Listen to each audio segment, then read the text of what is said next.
Hadisnya berbunyi, qala Rasulullah sallallahu alaihi wasallam, "Udhkuru mahasina mautakum." Udhkuru mahasina mautakum wa kuffu an masawihim. Di jalurnya Sayyidah Aisyah radhiyallahu taala anha, di jalurnya Al-Mughirah bin Syu'bah radhiyallahu taala anhu, la tasubbu halakakum aw mautakum wadhkuru fihim khairat. Di jalurnya Ibnu Abbas radhiyallahu taala anhuma, la tasubbu amwatana wadhkuru lahum aw la tu'dhu ahyana. Atau kama qala Rasulullah sallallahu alaihi wasallam. Yuk kita masuk ke inti hadisnya. Bapak Ibu sekalian, ada yang sangat menarik di hadis yang dipesankan Nabi ini. Kalimatnya singkat, padat, tegas tapi dalam. Uzkuru mahasina mautakum. Kalau ada yang wafat di antara kalian, kata Nabi, maka sibukkanlah dengan menyebut-nyebut, memviralkan, menceritakan kebaikan-kebaikannya. Wa kuffu an masawihim. Wa kuffu ay imtana'u, dan kemudian tahanlah dirimu, jangan pernah lakukan an masawihim, untuk menyebutkan keburukan-keburukannya. Singkat, padat, dalam. Kalau ada orang wafat, kata Nabi, sibukkan diri kalian, apalagi keluarganya, kerabatnya, untuk memviralkan. Nah, di bahasa sekarang viral. Kalau terjemah dulu itu baru disebutkan, ceritakan. Kalau sekarang orang senang viral, karena kalau sudah viral, kemudian bisa di-share, bisa di-like, dan di-subscribe. Viralkan. Kenapa mesti diviralkan? Di sini para ulama mengajarkan setidaknya ada 3 hal yang penting dalam kalimat Nabi ini, yang bila dikerjakan akan terus melahirkan manfaat bagi yang wafat, memberikan jariah bagi yang telah wafat, meneruskan kebaikan bagi yang hidup, dan yang ketiga yang paling penting, memberikan peta jalan kehidupan bagi yang hidup, bagaimana nanti setelah wafat akan dikenang seperti orang baik yang kita viralkan kebaikannya itu. Maka pelajaran pertama kita turunkan dengan cepat. 1. Udhkuru mahasina mautakum. Kata para ulama, hadis ini yang pertama memberikan pesan dalam kepada kita, betapa Allah subhanahu wa ta'ala saking tingginya memuliakan ciptaan dia, saking tingginya mengistimewakan manusia sebagai hambanya yang utama. Maaf, jangankan saat hidup, saat wafat pun dijaga kehormatannya.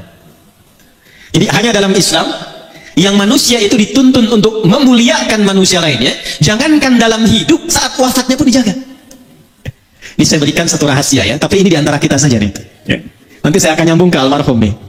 Buka Quran surah 17 di ayat ke-70, paling kanan di pertengahan di mushaf. Hanya manusia yang saat diciptakan oleh Allah, itu dari awal penciptaannya sampai pemberian misinya, sampai wafat dan kembalinya, dimuliakan, disanjung, diviralkan di kalangan makhluk lainnya. Saya mulai Quran surah ke-17 tadi ayat 70. Walaqad karramna bani Adam wa hamalnahum fil barri wal bahr wa razaqnahum minat thayyibat wa faddalnahum ala katsirin mimman khalaqna tafdila. Walaqad karramna, ayatnya dimulai dengan lam, qad tambahna. Lam saja sudah taukid menguatkan, qad sudah tahqiq menjamin, na ta'zimun nafsi li ta'zimus sya'ni. Paham? Tidak. Kalau di Quran itu ada ayat dibuka dengan lam, ditambah dengan qad, ini menunjukkan ayatnya begitu istimewa, begitu penting, kandungannya tak sama dengan ayat biasa. Kalau sudah pakai lam, pakai qad, ditambah pakai na, singkatan dari nahnu, ditujukan ke Allah, ini menunjukkan informasinya bukan sekedar istimewa, tapi begitu agung, saking agungnya Allah menghadirkan keagungan zatnya untuk menunjukkan keagungan informasi yang disampaikan. Contoh bandingannya Quran surah 54 ayat 17, 22, 32, 40 tentang Quran. Walaqad yassarnal Qur'ana lidzikri fahal mim muddakir. Saking agungnya Quran, tingginya Quran, itu orang-orang yang mau berinteraksi dengan Al-Quran, ngaji Quran, membaca Quran, menghafal Quran, itu dijamin keutamaannya 4 kali dibandingkan dengan amalan biasa menggunakan lam, qad, dan na' ta'zimun nafsi. Karena itulah Quran tidak diturunkan kecuali malaikat yang istimewa yang membawa, Jibril. Sejak Jibril bawa Quran, naik status jadi Ruhul Amin, Sayyidul Malaikat. Diturunkan pada Nabi Muhammad SAW. Begitu Nabi Muhammad membawa Al-Quran, naik status beliau menjadi Sayyidul Anbiya wal Mursalin. Diturunkan di hari Jumat. Begitu Jumat mendapati turunnya Quran, naik status harinya menjadi Sayyidul Ayyam. Diturunkan di malam hari, saat turunnya malamnya berubah menjadi status Lailatul Qadar, Lailatul Mubarakah. Turun di Mekah, Mekah berubah jadi tempat yang penuh berkah. turun di Yathrib. Yathrib berubah jadi Al-Madinah Al-Munawwarah. Siapa saja yang bisa dekat dengan Al-Quran, maka mendapatkan keutamaan serupa dan jaminannya keagungan Allah Subhanahu wa ta'ala. Ayat yang serupa nafasnya itu tentang manusia. Jadi bukan hanya Al-Quran.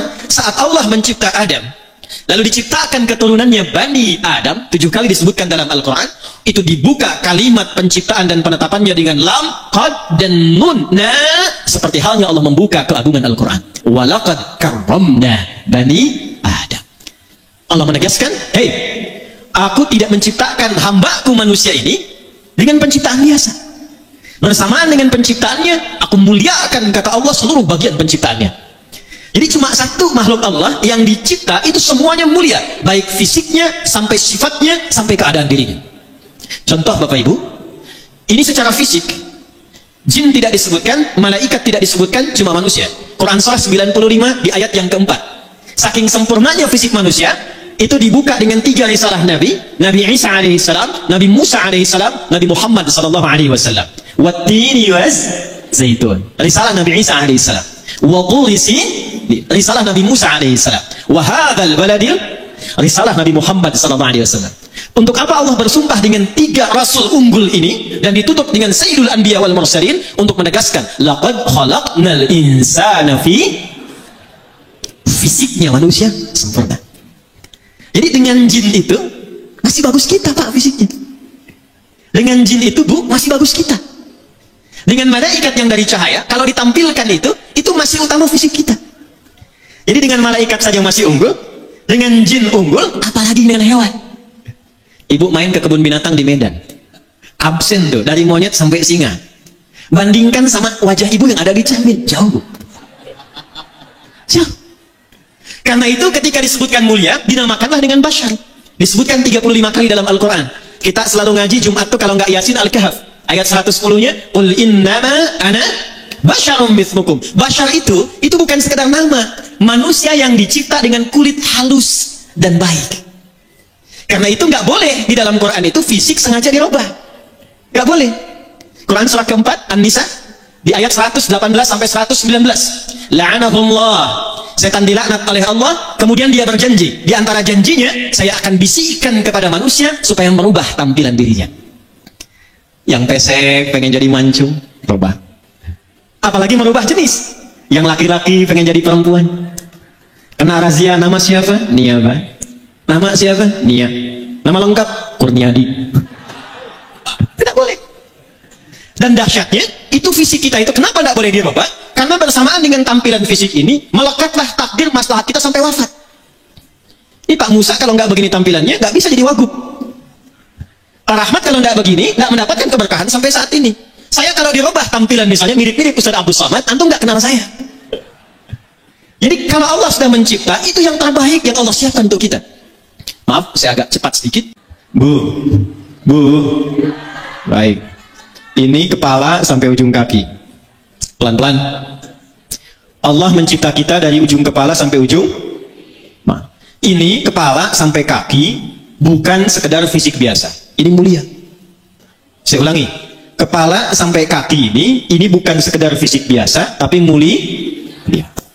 Karena mulia, itu Allah turunkan ayat-ayat dalam Al-Quran untuk membimbing semua bagian fungsi tubuh ini dari kepala sampai kaki supaya fungsinya pun mulia. Supaya terjaga keadaan fisik ini. Diciptakannya bagus, berperilakunya mesti bagus, pulangnya pun mesti bagus. Contoh, ini mata fungsinya apa? Tuh, sudah salah. Kalau cuma melihat, itu belum masuk ke fungsi manusia. Hewan pun melihat. Ayam melihat, kambing melihat, elang terbang tinggi, anak ayam terlihat di bawah. Ibu naik pesawat, anak sendiri belum tentu kelihatan.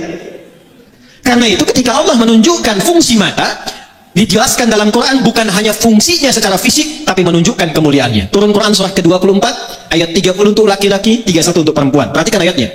Qul lil mu'minina yaghuddu min absarihim. Katakan pada setiap laki-laki yang beriman kepada Allah, yang yakin Allah telah mencipta dirinya, yaghuddu min absarihim, jaga pandangannya, matanya hanya boleh melihat yang baik-baik saja. Saya ulang, matanya hanya boleh melihat yang baik-baik. Ketika yang dilihat tidak baik, palingkan. Nah, memalingkan dari yang tidak baik itu yang disebut dengan ghaddul basar. Saking mata ini mulia, Allah melarang mata ini melihat yang tidak baik. Itu istrimu, lihat. Itu istri orang, jangan banyak dilihat.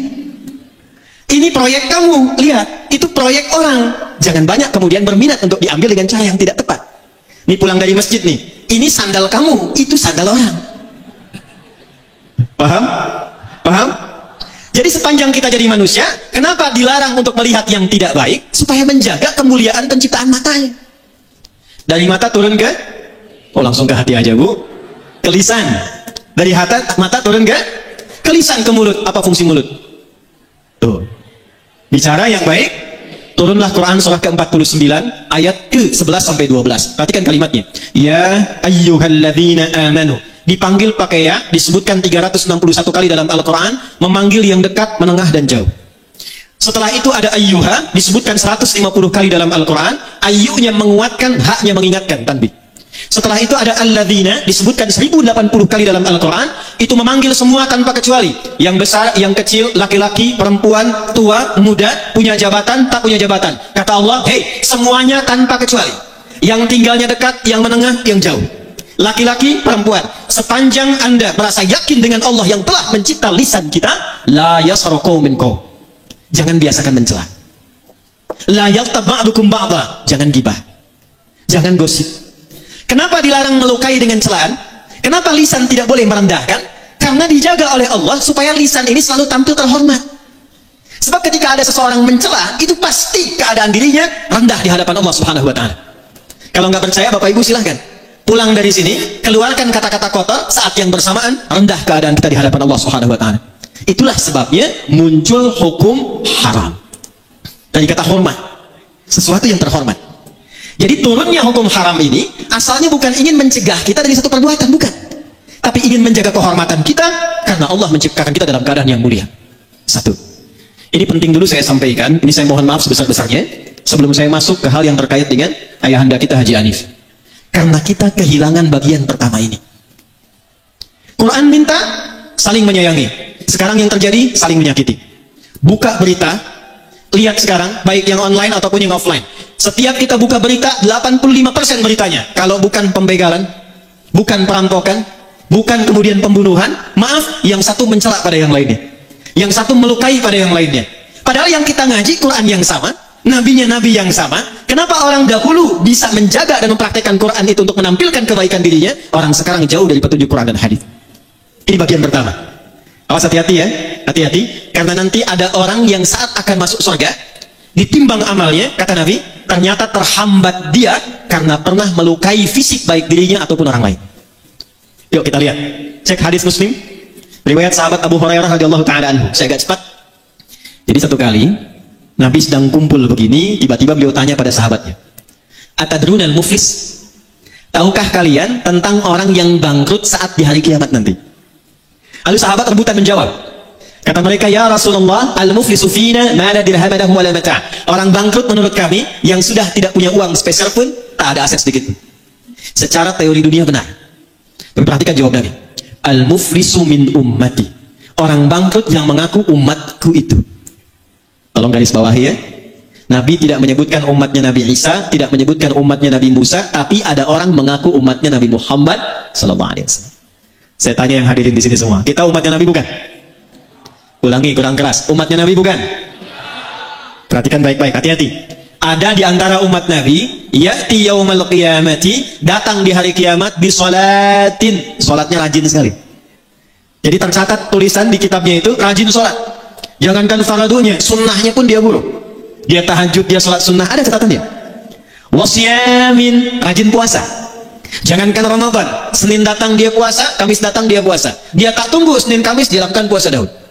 Wazakatin, rajin zakat. Fokus. Cuma sayang, kata Nabi, wa ya'ti qad syatama hadza. Tapi saat yang bersamaan, dia pernah mencaci orang lain. Wa qadhafa hadza, menuduh orang lain. Wa daraba hadza, menyakiti fisik orang lain. Puncaknya, awas hati-hati, wasafaka dama hadza. Bahkan ada yang menumpahkan darah, menyebut nama Allah di dalamnya. Allahu Akbar, tembak orang lain. Allahu Akbar, bunuh orang. Allahu Akbar, bom orang lain. Hati-hati, kalau Nabi pernah sampaikan, berarti potensi terjadinya itu mungkin terjadi. Maaf, mudah-mudahan tidak terjadi di Medan dan di tempat lainnya lagi. Apa yang amin? Jadi waktu terjadi bom di Jalan Tamrin, itu saya sedang di Lampung. Wah, ledak. Lagi begini. Nah, tiba-tiba jamaah angkat tangan bertanya, Ustaz, apakah bom di Jalan Tamrin itu termasuk jihad fisabilillah? Saya bilang, Pak, sependek pengetahuan saya, jihad fisabilillah itu jihad di jalan Allah, bukan di Jalan Tamrin. Jihad fisabilillah itu jihad di jalan Allah, bukan di Jalan Tamrin. Maka kata Nabi, kalau ada yang seperti itu, mesti hati-hati. Karena apa yang terjadi? Tukhadhu hadza min hasanati. Kalau ada orang baik sholat, lantas dia setelah sholat mencela orang, maka diambil pahala itu dari sholatnya, diberikan kepada orang yang baru dicelanya itu. Kalau ada orang puasa, saat buka menggibahi orang, menggosipkan orang, itu diambil pahala puasanya, ditransfer kepada orang yang digibahi itu. Fa in faniyat hasanatuhu, kalau habis kebaikan ini masih ada sisa satu, pernah fitnah orang, maka karena nggak ada bekal lagi, bangkrutlah dia. Dosa-dosa orang yang difitnah itu diambil, diberikan kepadanya. Fatulihha finnar, maka dicuci dulu di neraka, baru kemudian diangkut, diberikan ke dalam surga. Fisik.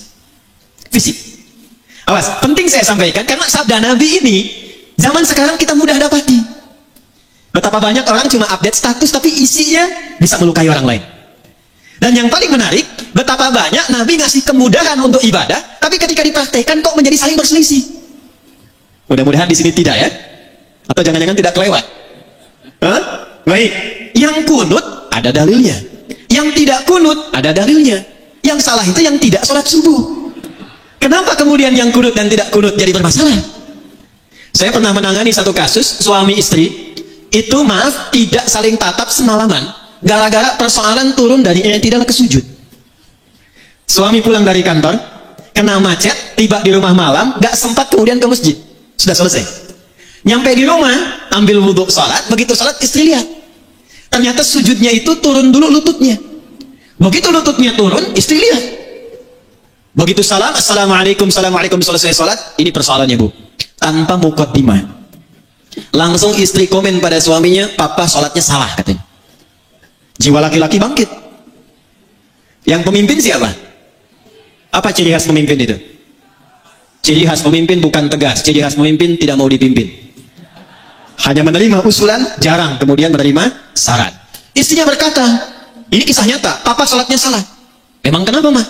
Harusnya bukan lutut dulu, telapak tangan dulu yang turun, baru lutut. Kata suaminya, mama yang gak baca hadis. Bertengkar malam, tak saling tatap, punggung-punggungan, besoknya diputuskan datang ke kami. Ternyata saya lihat dua-duanya nggak tahu hadisnya. Istri belajar dari Ustadz A, suami belajar dari Ustadz B. Begitu saya tunjukkan, Pak Ibu, dua-duanya ada di kitab yang sama, di Sunan Abu Daud. Ini yang pakai lutut duluan, nomor hadis 838, dari Wa'il bin Hujur. Yang pakai telapak tangan, cuma beda 2 nomor. Nih kiri atas Abu Hurairah, nomor hadis 840. Wa'il itu masuk Islam duluan dibandingkan Abu Hurairah. Saat Wa'il masuk Islam, nabinya masih segar, ikut perang Badar, ikut perang Uhud. Wa'il lihat Nabi sholat, turunnya pakai lutut karena lututnya nggak bermasalah. Abu Hurairah masuk Islam di tahun ke-7 Hijrah, Nabi usia 60 tahun, 3 tahun sebelum meninggal. Di suasana itu banyak hadis menunjukkan lutut beliau bermasalah. Kadang sholatnya pakai tongkat, kadang nyindir ke tiang-tiang, nyindir ke tiang karena lututnya bermasalah. Usia 10 lutut bermasalah. Salah. Abu Hurairah lihat kalau lutut bermasalah, Nabi turunnya pakai apa? Ternyata telapak tangannya dulu. Jadi mau pakai lutut, pakai telapak tangan, dua-duanya ada. Nabi menunjukkan untuk kemudahan sujud, bukan karena persoalan tua dan muda saja. Jadi jangan simpulkan juga kalau ada kemudian anak muda sujud pakai telapak tangannya tua. Jadi kalau anak muda olahraga cedera dia, lututnya masalah, gunakan telapak tangannya. Telapak tangan masalah, gunakan lututnya. Lutut benar, telapak tangan benar. Yang salah, sujud pakai kepala duluan. Kenapa gara-gara basmalah yang satu keras, yang satu sir, kok jadi saling melukai? Kok jadi saling klaim? Padahal 70 hadis, 70 hadisnya, 4 cara bacanya. Bisa dijaharkan, Bismillahirrahmanirrahim. Bisa disirkan, Bismillahirrahmanirrahim. Maaf, kalau sudah silent, sir, tidak usah ditempel ke mic. Bismillahirrahmanirrahim. Nah, itu jahar namanya. Sir pelan yang dengar kita. Yang ketiga, bisa tak usah dibaca sama sekali. Alhamdulillahi Rabbil Alamin. Yang keempat riwayat Abu Hurairah, baca jahar rakaat pertama Bismillahirrahmanirrahim, rakaat kedua tidak dibaca langsung hamdalah, Alhamdulillahi Rabbil Alamin. Empat-empatnya ada dari Nabi, diajarkan oleh Nabi pada sahabat, sahabat mengajarkan, dirangkum oleh 4 imam besar dipilih oleh mereka. Imam Abu Hanifah An-Nu'man wafat tahun 150 Hijrah, memilih langsung baca hamdalah. Imam Malik lahir 93 Hijrah, memilih langsung baca hamdalah. Imam Muhammad bin Idris Asy-Syafi'i lahir 150 Hijrah, saya pilih yang jahar, karena ini tidak baca, populerkan yang dibaca supaya diketahui. Imam muridnya Imam Ahmad bin Hanbal lahir 164 Hijrah, hafal 1 juta hadis, muridnya Imam Asy-Syafi'i memilih yang keempat. Yang ini tidak baca, yang ini baca keras, saya pilih kemudian yang tengah-tengah silent. Kok tiba kemudian Alhamdulillahi Rabbil Alamin. Ini Muhammadiyah nih. Bismillahirrahmanirrahim. NU. Padahal zaman Nabi belum ada Muhammadiyah, zaman Nabi belum ada. Yang NU benar, yang Muhammadiyah benar, yang salah yang tidak sholat. Saya 2010 itu tugas di Mekah, menerima jemaah pertama Isya. Kadar Allah imamnya Syekh Sudes. Begitu sudah mengatakan istau, istaqimu, takbir, Allahu Akbar, Alhamdulillahi Rabbil Alamin. Itu komen jamaah samping saya persis pertama, masih ingat saya, iki imamnya Muhammadiyah ya. Jadi Muhammadiyah cabang Masjidil Haram. Nah ini yang harus diperkaya para ulama kita itu.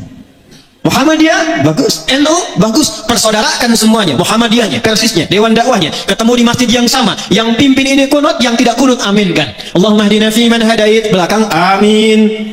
Gantian begitu, yang pimpin yang tidak kunut, yang makmum tidak perlu sujud sahwi. Paham? Takbir. Bagian pertama. Jadi tidak ada babnya saling celah. Yang paling menarik ngajinya Quran, sunnahnya sunnah Rasulullah, kok bisa pulang dari situ gak saling sapa? Assalamualaikum akhi, beda manhaj. Ngaji ke sana yuk, bid'ah. Itu tidak saya temukan tuh dalam Quran, dalam sunnahnya. Maka yang pertama kita lakukan, satu, Islam menjaga kehormatan fisik, menyatukan, bukan memisahkan. Paham? Yuk, kita lihat teladan beliau tadi. Diputar videonya, saya senang karena itu sunnahnya. Bukan memperlambat taklim, bukan. Awas belakang tuh, istighfar tadi tuh yang itu ya. Cepet katanya, bukan. Ini sunnahnya tadi itu. Jadi dibandingkan yang saya sekarang ini, itu yang tadi itu lebih tinggi sunnah muakkadahnya tadi itu. Karena hadisnya itu viralkan kebaikannya. Betapa beliau menyambung silaturahim, memuliakan orang tanpa melihat fisiknya. Ada yang tidak ditampilkan di sini. Tapi sejak 16 September 2005 dan didirikan YAPI itu, saya melihat di antara murid saya yang dimuliakan oleh beliau, ternyata ada murid-murid penghafal Quran kami. Siapa yang bisa melunakkan hati Anda untuk ada di sini? Saya tidak punya kemampuan. Siapa yang bisa melunakkan hati kami untuk hadir di sini? Maka keteladanan pertama yang penting saya sampaikan, seperti tadi ditampilkan, beliau sayang pada keluarganya, sayang pada anaknya, perhatian pada cucunya, sayang kepada orang dekat dan jauh, punya program persiapan pulang ke akhirat. Itu bagian pertama yang kita tampilkan. Jelas sampai di sini? Satu. Dua. Saya agak cepat. Udhkuru mahasina mautakum wa kuffu an masawihi. Jika ada orang yang telah wafat, viralkan kebaikan-kebaikannya dan tahan dari menggunjingkan keburukannya. Apa makna yang kedua kata para ulama? Dari kebaikan yang telah kita ketahui tadi, jangan cukupkan sekedar menjadi informasi. Saya ulang ya. Jangan cukupkan sekedar menjadi informasi. Contoh, Haji Hanif ini punya program membangun 99 masjid. Sampai sekarang tahun 2023 ada kisaran 30-an lebih masjid yang telah terbangun. Beliau support ambulan, perhatian mendirikan klinik dan sebagainya. Alhamdulillah, untuk beliau selesai. Jariahnya mengalir. Ada 9 lafaz di hadis Muslim, cukup Nabi yang memberikan garansi lewat hadis ini. Perhatikan kalimatnya. Disebutkan 9 lafaz di hadis Muslim, kalimatnya idza matal insan. Atau dalam riwayat lain idza matal abdu. Imam Nawawi rahimahullahu taala dalam syarahnya menafsirkan idza matal insan ay idza mata ibnu Adam. Kalau seorang manusia yang beraktivitas meninggal dunia, izin, maaf, manusia disebut dengan 5 nama dalam Quran. Berapa nama? Ada Bashar, 35 kali disebutkan dalam Quran. Ada ins, dipasangkan dengan jin, 18 kali disebutkan di Quran. Ya ma'syaral jinni wal wa ma khalaqtul jinna wal. Ada insan, 65 kali disebutkan dalam Quran. Yang keempat ada nas, 240 kali disebutkan dalam Quran. Dan yang kelima ada Bani Adam, 7 kali disebutkan dalam Quran. Semua nama itu punya makna. Kalau disebutkan insan, Itu artinya menunjuk aktivitas manusia dari bangun sampai tidur lagi.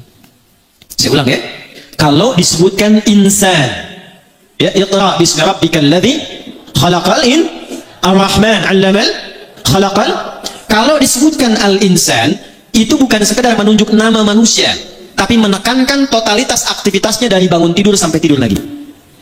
Nah, Nabi menyebutkan dalam hadis riwayat Muslim tadi, idza matal insan, jika manusia yang beraktivitas dari bangun sampai tidur lagi itu selesai aktivitasnya. Ini ingin memberikan pesan kepada kita.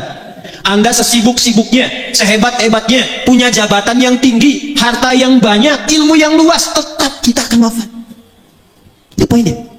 Idza matal insan, kalaupun sibuk sampai tidurnya sedikit, bisnisnya banyak, ngajarnya banyak, kedudukan tinggi, pada akhirnya meninggal. Quran surah 39 ayat 30, innaka mayyitun wa innahum mayyitun. Silahkan berbuat apapun kata Nabi, tapi pada akhirnya Anda wafat. Nah, sebelum wafat itu, ini poinnya. Maka Nabi berpesan bagi setiap personalnya lewat hadis Muslim tadi, siapkan diri kita supaya saat wafat itu mendapatkan kebahagiaan yang sama atau bahkan lebih dengan saat hidup.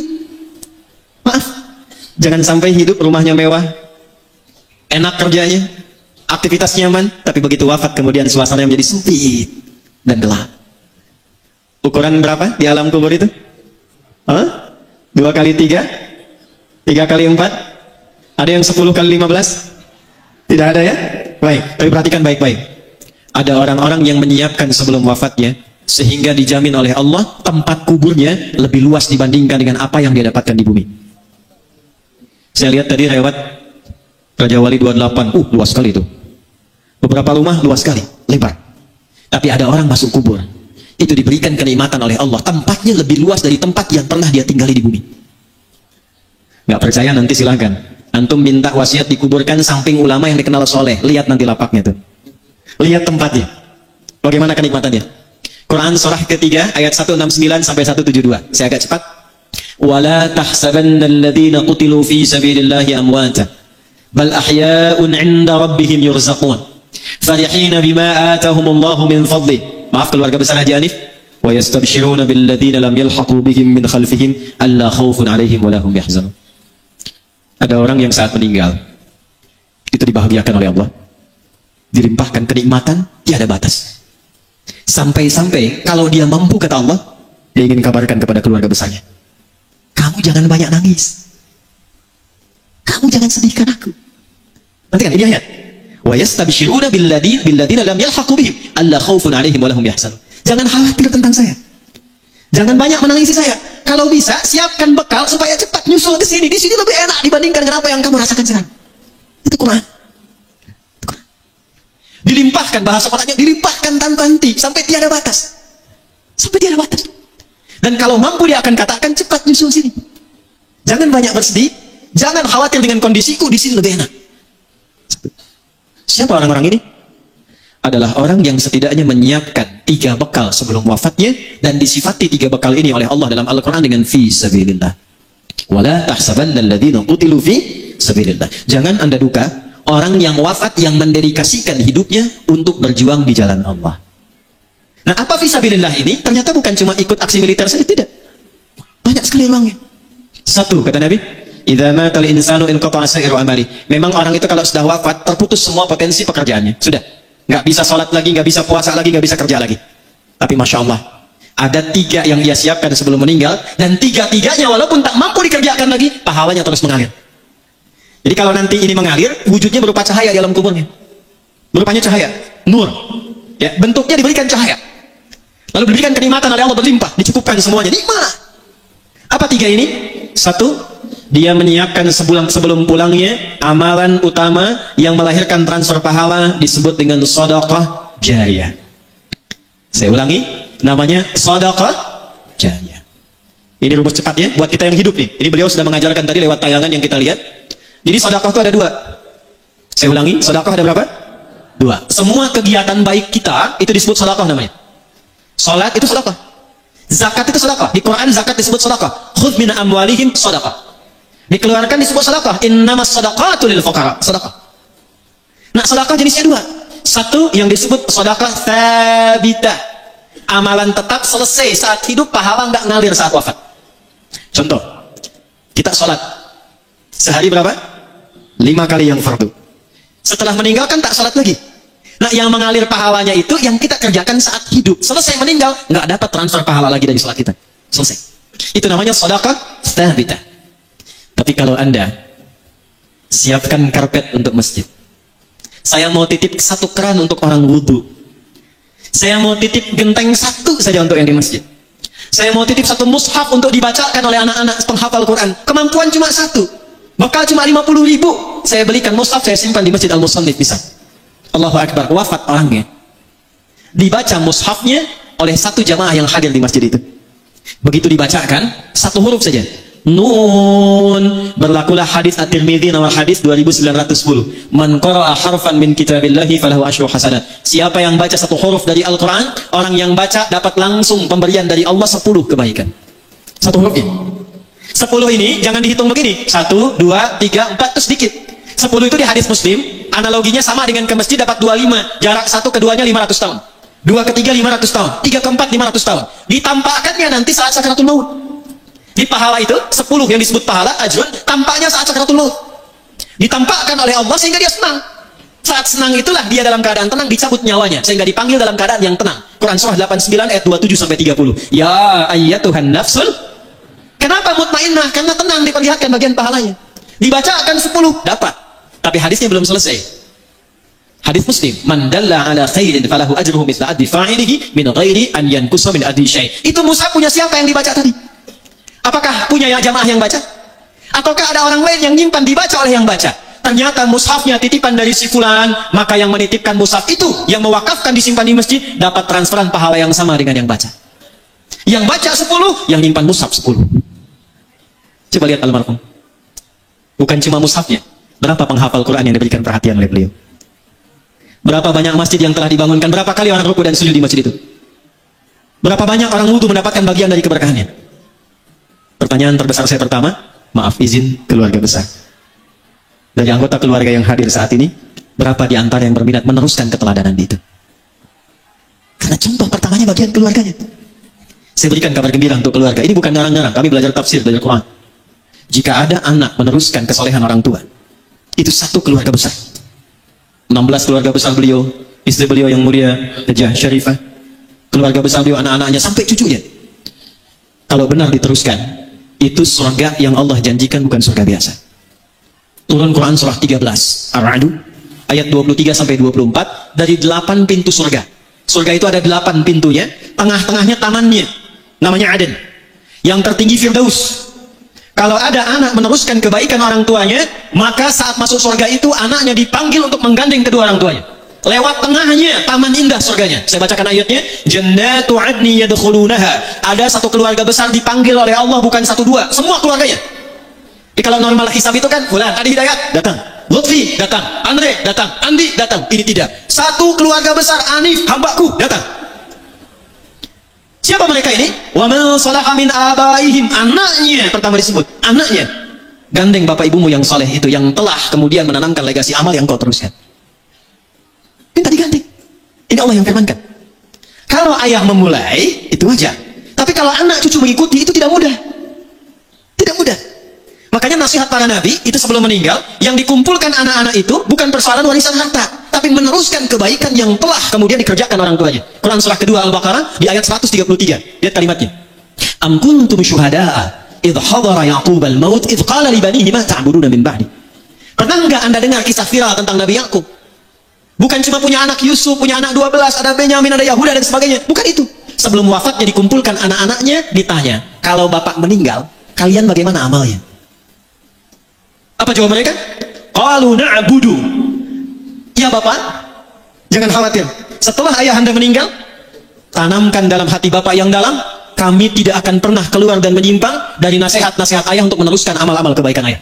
Na'budu ilahaka wa ilaha abaika Ibrahim wa Ismail wa Ishaq ilaha wahidah. Jazakumullah khair. Semoga Allah muliakan guru-guru kita, menyehatkan, merahmati, dan memberikan kemampuan kita meneladani kebaikan-kebaikan beliau. Saya teruskan. Kata anak-anaknya Yakub, Pak, jangan khawatir. Amal-amal yang telah Bapak tinggalkan kami teruskan. Kami tidak akan menyembah Tuhan selain Allah. Pastikan supaya Bapak pulangnya pun tenang. Begitu Yakubnya meninggal dalam keadaan tenang, diteruskanlah oleh putra-putranya beliau. Ada Yusuf alaihissalam. Dan Yusuf lebih sukses dibandingkan ayahnya Yakub. Boleh jadi putra beliau mungkin usahanya ada yang lebih sukses daripada ayahnya. Tapi penilaian pertama dalam Al-Quran, apakah kesuksesan itu mengantarkan pada amal soleh yang pernah ditinggalkan oleh ayahanda? Maka saya mohon pada keluarga besar, tidak sekedar kita bahagia banyak jamaah datang mendoakan. Tidak sekedar kita bangga dan haru, ada video yang telah menanamkan pesan-pesan kebaikan. Tapi pertanyaan besarnya, siapa di antara keluarga besar yang mau menggandeng beliau sebagai kebahagiaan saat pulang menghadap Allah Subhanahu wa Ta'ala? Teruskan, fokus, wa azwajihim, dan istri-istrinya. Jadi ayah sama ibunya, anak gandeng pasangan masing-masing. Terakhir, tadi saya lihat ada cucunya, ada cicitnya, beliau bilang buyut ya. Itu dalam bahasa Arab disebut dzurriyyah. Tidak berhenti sampai ke anak, wa dzurriyyatihim, sampai ke anak cucu. Jadi hisabnya tuh begini, keluarga besar datang. Setelah itu, gandeng masing-masing. Yang sudah menikah berpasangan, gandeng. Nanti bapaknya minta digandeng. Ya, wa man salaha min abaihim wa azwajihim wa dzurriyyatihim. Cucu-cucunya diminta bergandengan. Itu belum dahsyat. Wal malaikatu yadkhuluna 'alaihim min kulli bab. Lalu malaikat diperintahkan berjejer di setiap pintu surga untuk menyambut satu keluarga besar ini.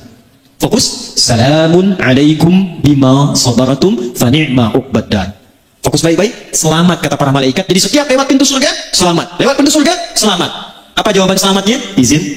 Bima sabaratum. Selamat karena Anda sabar meneruskan kebaikan yang telah dirintis oleh keluarga besar. Jadi saya mohon amanat 99 masjid itu, usahakan selesai.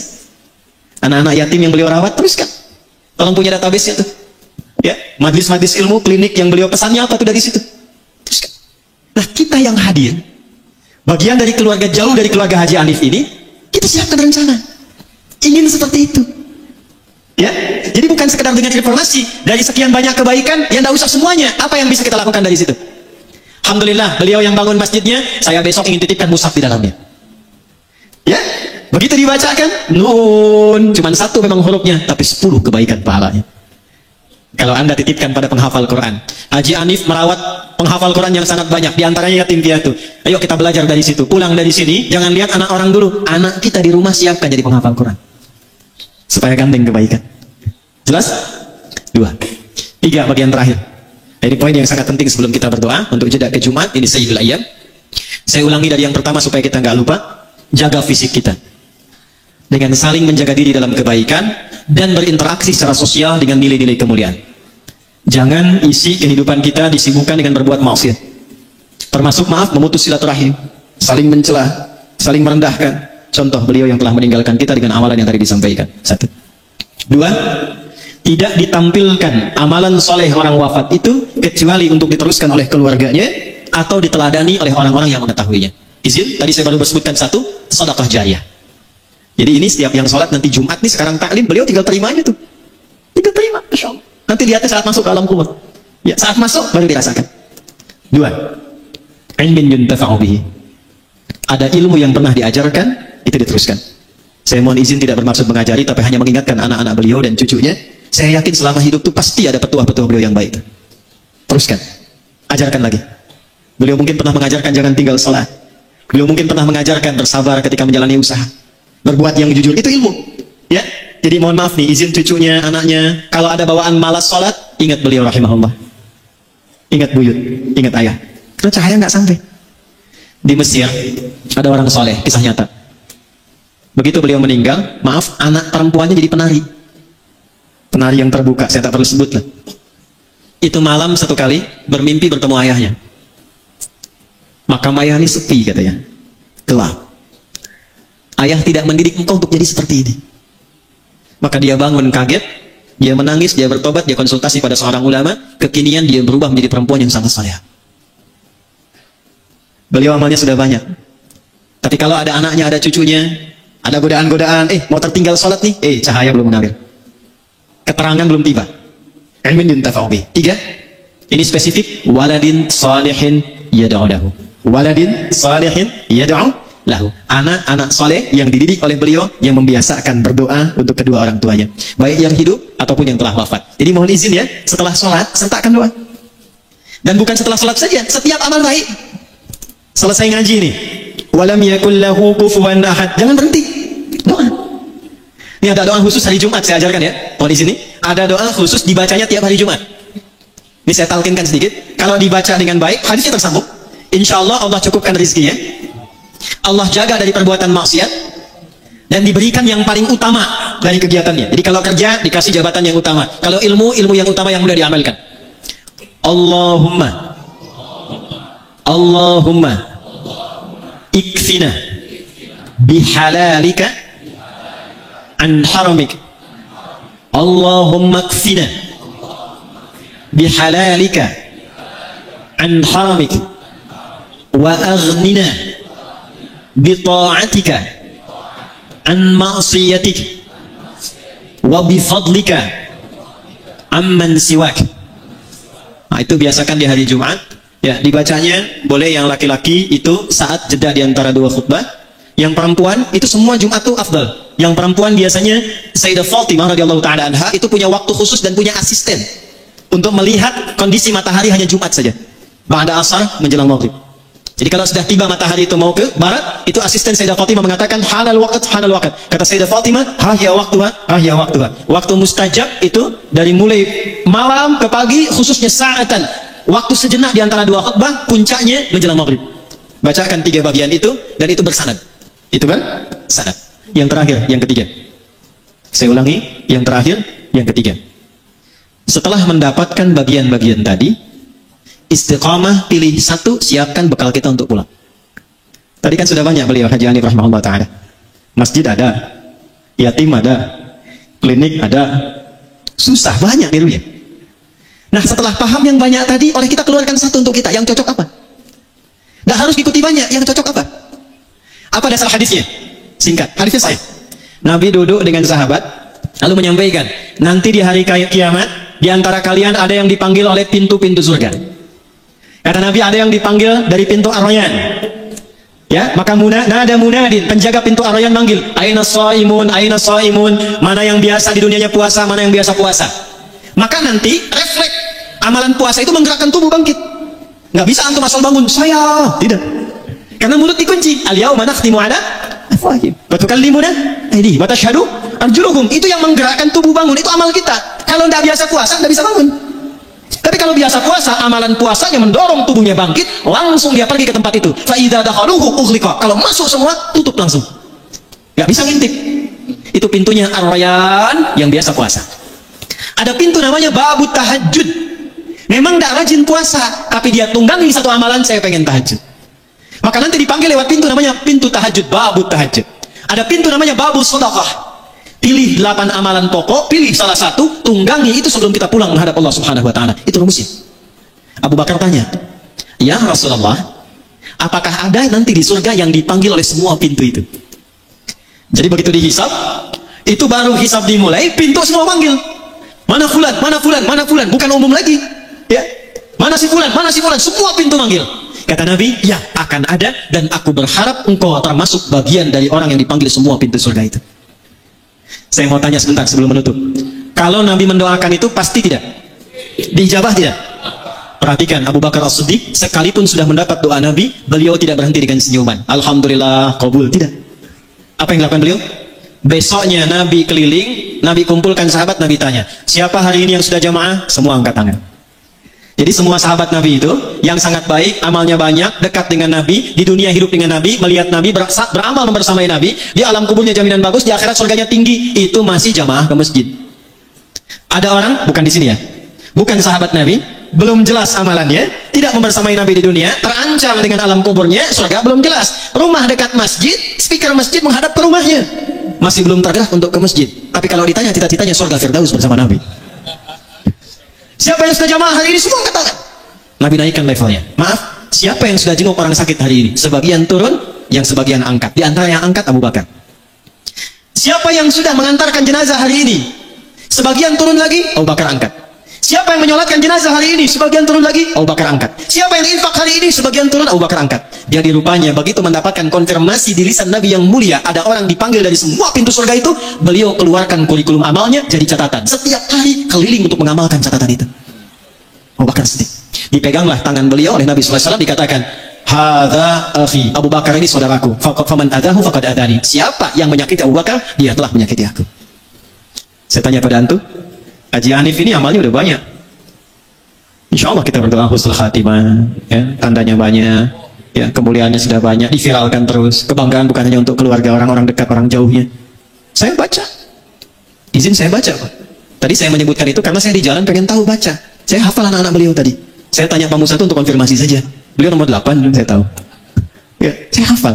16 bersaudara, kan? Ya, saya hafal. Saya lihat sebelumnya. Saya tuh melihat hanya untuk mengetahui ini beliau amalannya apa ini. Apa yang saya bisa ikuti.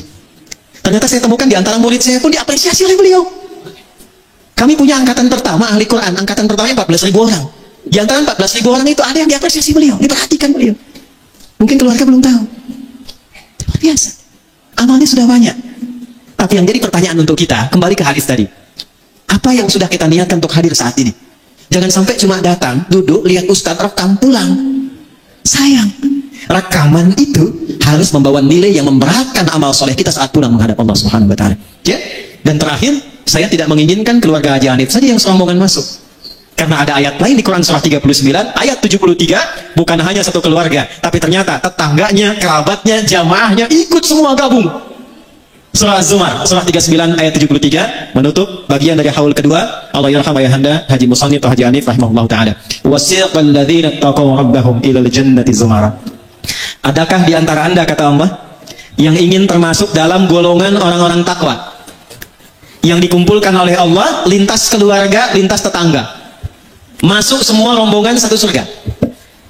Ini kalau sekarang kita berkumpul cuma di dunia, besok ada peluang dikumpulkan semua, dipanggil rombongan Masjid Al-Musannif. Insyaallah. Hatta idza ja'uha wa futihat abwabuha qala lahum khazanatuha. Sampai ketika dibuka pintu besar surganya, rombongan semua masuk, penjaga surganya mengatakan, "Salamun alaikum." Selamat. Anda kompak saat di dunia, kompak. Tibtum, Anda jadi orang baik saat di dunia. Jadi acara kita ini selepas pulang mesti menginspirasi kita merubah jadi baik. Makanya keluar dari masjid beda doanya dengan saat masuk. Coba lihat doa masuk masjid itu apa? Allahumma ftahli abwaba rahmatik. Ya Allah, mohon bukakan untukku pintu-pintu rahmatmu. Saya tanya sama antum deh yang laki-laki, kalau masuk masjid itu dari satu pintu atau banyak pintu?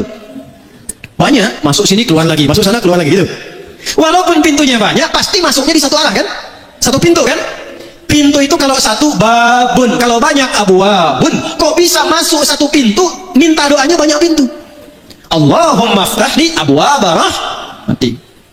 Perhatikan ya, saya mau akhiri. Ya Allah, mohon bukakan untukku pintu-pintu rahmatmu. Kenapa rahmat pintunya banyak? Karena umumnya ada 3 pintu rahmat. Satu, ada pintu solusi dari orang yang sedang punya kesulitan. Itu di Quran surah kedua Al-Baqarah ayat 155 sampai 157. Wala, perhatikan kalimatnya, wala nabluwannakum bisyai'. Ada orang hidup yang dapat ujian. Minal khauf, gelisah. Ini ada sebagian yang sudah gelisah nih, jam berapa selesainya? Kapan persiapan Jumatnya? Wal ju', ada yang lapar. Ada yang datang ke sini dari sejak subuh, belum sarapan. Tanya-tanya habis Jumat dapat nasi kotak enggak gitu? Wa naqsi minal amwal. Ada yang datang ke masjid barangkali punya persoalan di kantornya. Akhir bulan belum jelas bagaimana gajiannya. Wal anfus, ada yang sakit sampai sebagian wafat. Terakhir, maaf, wa thamarat, ada yang hasil kerja kerasnya mungkin diambil orang lain. Maksudnya apa? Tidak semua yang masuk ke masjid itu hatinya gembira. Ini wajahnya senyum-senyum, mungkin sedang punya masalah. Maka saat Anda masuk, dijawab oleh Allah, masuk, sholat 2 rakaat, sujud, minta. Saat Anda minta itulah Allah jawab. Apa jawabannya? Ayat 157-nya, ulaika alaihim salawatum min rabbihim wa rahmat. Jadi Anda masuk, Allahumma ftahli abwaba rahmatik, rahmat. Allah tanya, rahmat yang mana yang kamu inginkan? Saya punya masalah ya Allah, nama saya memang rahmat, tapi masalah saya banyak. Sujud minta. Makanya ke masjid itu jangan cuma diam, datang, sholat 2 rakaat, sujud minta. Bukan bikin status, bukan gosip. Saya tidak, Ustaz, tidak seperti ibu itu tuh, sama. 2, maaf, rahmat Allah yang kedua itu singkatnya puncak ampunan dari dosa yang sudah berlumut. Pernah mabuk, pernah zina, pernah bunuh, pernah merampok, pernah membegal. Ada yang begitu di sini? Mumpung ada polisi di luar. Ya? Kalau ada orang pernah menyimpulkan bahkan ini dosa saya terlampau banyak, nggak tahu diampuni atau tidak, maka Allah turunkan sifat yang tertinggi yang keempat. 1 ghafir, 2 ghafar, 3 ghafur, 4 rahim dengan rahmatnya. Turun Quran surah 39 ayat 53. Qul ya ibadiyalladzina asrafu ala anfusihim la taqnatu min rahmatillah. Anda datang ke masjid, sujud, taubat. Begitu taubat, diampuni dosanya oleh Allah, diberikan jalan pulang yang lapang. 3, Jadi bagian yang paling penting, rahmat Allah meminta keutamaan dunia dan akhirat. Meminta keutamaan dunia dan akhirat. Dan puncak tertingginya surga. Makanya komen Nabi, susah orang masuk surga dengan amalnya kalau bukan rahmat Allah. Maka sering kita mintakan kemuliaan dunia dan akhirat, kita punya nama doanya. Doa yang hanya viral di Indonesia. Al-Baqarah ayat 201. Wa minhum may yaqulu rabbana atina fid dunya wa fil akhirati wa qina adzabannar. Doa apa itu? Sapu jagat. Ada doa sapu jagat, ada doa sapu nggak ada jagatnya, ada doa jagat nggak ada sapunya. Cuma di Indonesia orang Arab nggak kenal itu. Ya? Tapi doanya ada. Al-Baqarah ayat 201. Itulah masjid. Tapi ini yang mau saya akhiri sebelum kita berdoa. Coba keluar dari masjid. Kakinya kaki apa? Doanya sama nggak dengan saat masuk? Tidak. Saat keluar yang kita katakan, Allahumma inni as'aluka min fadlik. Ya Allah, aku keluar sekarang. Aku minta yang utama darimu, yang merubah diriku lebih baik dari sebelum masuk. Acara ini sekarang ada di masjid. Temanya memang haul. Tapi kita belajar dari hadis tadi bagaimana meneladani kebaikan-kebaikan Allah yarham supaya kita praktikkan dalam hidup. Maka saya tidak menginginkan ada satu orang pun keluar dari masjid ini kecuali berubah keadaan hidupnya lebih baik daripada sebelumnya. Ya? Insya Allah keluar dari sini kita menjadi rajin sholat. Insya Allah keluar dari sini kita menjadi rajin mengaji Al-Quran. Insya Allah keluar dari sini kita bersaudara saling menguatkan, tidak menjelek-jelekan orang lain, ya, memuliakan, mendoakan orang lain. Dan saya bermohon pada Allah, mudah-mudahan pertemuan kita jam'an mubarakah, menginspirasi siapapun yang ada di luar. Kita berikan contoh. Insya Allah jangan tunggu haul tahun depan lagi, tapi setelah keluar dari sini, kalau ada orang tanya, di mana orang baik di Indonesia? Medan. Di mana yang rajin salat di Indonesia? Medan. Di mana orang jujur di Indonesia? Medan. Di mana orang-orang yang menyambung silaturahim? Medan. Sehingga Anda bisa berkata, Horas. Sampai kembali ke hari kiamat insya Allah. Kita berdoa dan kita akan sampai ke persiapan Jumat. Mudah-mudahan doa kita diterima oleh Allah Subhanahu wa taala. Saya tidak bermaksud mewakili para ulama-ulama kita, hanya menyampaikan kembali apa yang diajarkan. Doa kita ada 3 insya Allah. Yang pertama doa dikhususkan pada Allah yarham Haji Musannif atau Haji Hanif.